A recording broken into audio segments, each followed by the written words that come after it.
आज हम इतिहास के उस पन्ने को पलटेंगे जो स्याही से नहीं बल्कि आंसुओं और बेगुनाहों के लहू से लिखा गया था। एक ऐसा दिन जिसने एक पूरी साम्राज्य की नींव हिलाकर रख दी।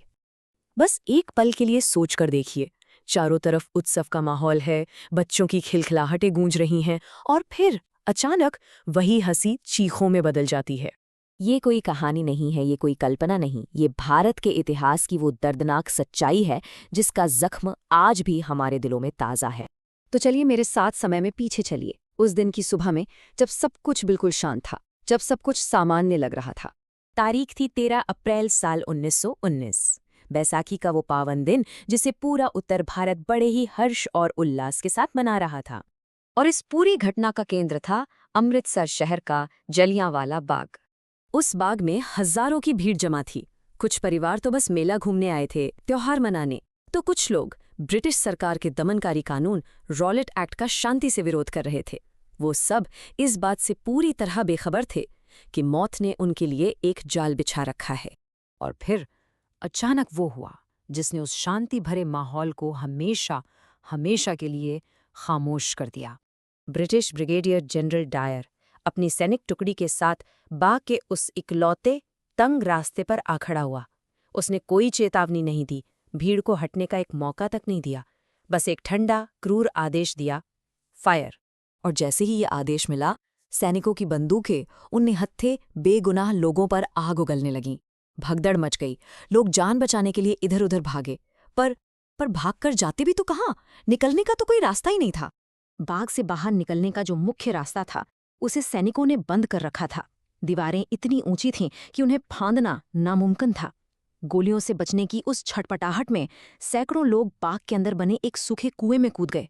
माओं ने अपने बच्चों को सीने से चिपका लिया, पिताओं ने उन्हें बचाने के लिए खुद को सामने कर दिया, पर वो गोलियां थीं कि रुकने का नाम ही नहीं ले रही थीं।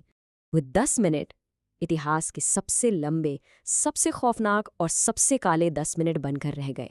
जी हाँ, पूरे 10 मिनट तक बिना रुके गोलियां चलती रहीं। हर एक पल अपने पीछे लाशों का एक नया ढेर छोड़कर जा रहा था। कहते हैं कि सैनिकों ने लगभग 1600 से भी ज्यादा गोलियां चलाईं। उन्होंने गोलियां तब तक चलाईं जब तक कि उनकी बंदूकें पूरी तरह खाली नहीं हो गईं। ब्रिटिश सरकार ने दुनिया को बताया कि मरने वालों की संख्या केवल 379 थी, लेकिन सच तो ये था कि हजारों बेगुनाह लोग या तो मारे जा चुके थे या फिर गोलियों से बुरी तरह घायल हो चुके थे। उस एक शाम ने अनगिनत परिवारों को हमेशा हमेशा के लिए उजाड़ दिया। ये महज एक हमला नहीं था, ये इंसानियत के खिलाफ एक ऐसा घिनौना अपराध था जिसे इतिहास कभी नहीं भुला पाएगा। इस नरसंहार ने भारत के इतिहास पर एक ऐसा गहरा निशान छोड़ा है जो आज भी हमें उस भयानक दिन की याद दिलाता है।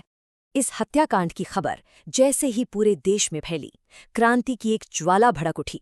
ब्रिटिश हुकूमत के खिलाफ जो गुस्सा अब तक दिलों में सुलग रहा था, वो अब सड़कों पर आ चुका था। और इसी घटना ने भारत की आज़ादी की लड़ाई को एक नई दिशा दे दी। अगर आप आज जलियांवाला बाग जाएं, तो वहां की दीवारों पर उन गोलियों के निशान अपनी आंखों से देख सकते हैं। ये निशान उस खूनी दिन के मूक गवाह बनकर आज भी खड़े हैं। ये सिर्फ दीवारों पर पड़े निशान नहीं हैं, ये हमारे पूर्वजों के बलिदान की कहानी कहते हैं। यह हमें पल पल याद दिलाते हैं कि जो आज़ादी हमें मिली है उसकी कितनी बड़ी, कितनी भारी कीमत चुकाई गई है। तो खुद से बस एक सवाल पूछिए, क्या हम उन हजारों बेगुनाह शहीदों को, उनके बलिदान को कभी भुला सकते हैं, जिनकी सांसों की कीमत पर आज हम और आप आज़ादी की हवा में सांस ले रहे हैं?